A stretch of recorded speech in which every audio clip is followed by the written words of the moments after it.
High বন্ধুরা, good morning সবাইকে। কেমন আছো সবাই? আশা করছি সবাই ভালো আছো। আর লং ভিডিও ইউটিউবে দেওয়াই হচ্ছে না, তো ভাবলাম এই ভিডিওটা ইউটিউবে দেওয়া হোক। আজকে বাড়িতে আলু পরোটা বানিয়েছিলাম, ভাবলাম তোমাদের সাথেও একটু শেয়ার করা যাক যে আমি কীভাবে আলু পরোটাটা বানাই। দেখো, আমি খুব একটা উপকরণ দিই না, বাড়িতে যাই থাকে তাই দিয়েই কিন্তু আমি আলু পরোটাটা বানিয়েছি। আর দেখো কেমন হয়েছে, কতটা সফট আর নরম হয়েছে। শুধুমাত্র দুটো আলু নিয়ে নিয়েছি। তো চলো আমি কিভাবে আলু পরোটাটা বানিয়েছি তোমাদের সাথে শেয়ার করব। দেখো, এখানে আমি আটা নিয়েছি, প্যাকেট আটা, ভালো আটাটা নিয়েছি। আসলে রুল ময়দাতেও হবে, তোমরা চাইলে কিন্তু রুল ময়দা করতে পারো, কিন্তু রুল ময়দাটা আমরা খুব একটা পছন্দ করি না, আমরা আটাটাই খাই। আটাটা পেটের পক্ষেও ভালো। আর এদিকে উপকরণের মধ্যে দেখো, ধনেপাতা, কাঁচা লঙ্কা আর এই শুকনো লঙ্কা আর দিয়েছি একটা। আগে থেকে গ্যাসে একটা কড়াই বসিয়ে দিয়েছিলাম, তার মধ্যে পরিমাণ মতো তেল আর দিয়ে আমি কিন্তু পেঁয়াজটা আর এই লঙ্কাগুলো বেশ বাদামি কালার করে বেরেস্তা মতো করে ভেজে নেবো। আসলে আমরা বাড়িতে ডাল ভাত আলু সেদ্ধ করে যেমন খাই, যেরকম আলুটা আমরা মাখা করি সেভাবেই কিন্তু আলুটা মাখা হবে। আর চলো, তোমরা তো দেখতেই পাবে আমি কিভাবে আলুটা মাখছি। আর এদিকে আগে থেকেই আমি দুটো আলু কিন্তু সেদ্ধতে বসিয়ে দিয়েছিলাম, খুব ভালোভাবে সেদ্ধ হয়ে গিয়েছে।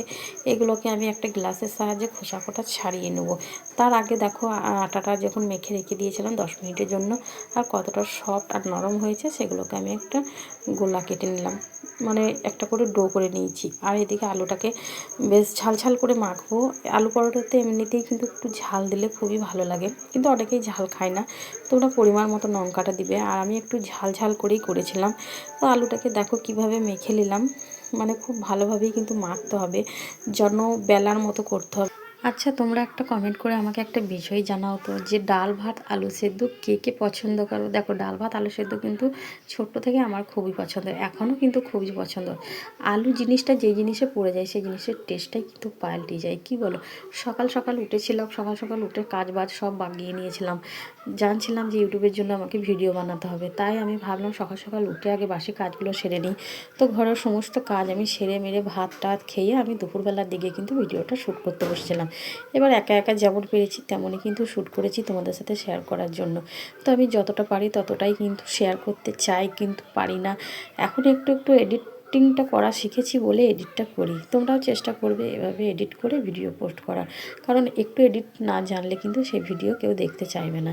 দেখো, তোমাদের সাথে কথা বলতে কিন্তু আমি এদিকে একটা পুর কিন্তু রুটির মধ্যে ভরে আমার প্রায় বেলা হয়ে গেল। এটা বেলার খুব বড় করে দরকার নাই, বেশ ছোট মাঝারি করে বেললেই হবে। দেখো, একটা বিষয় তো তোমরাও জানো যে পরিশ্রম না করলে কিন্তু কোনো জিনিসই সফলতা আসে না।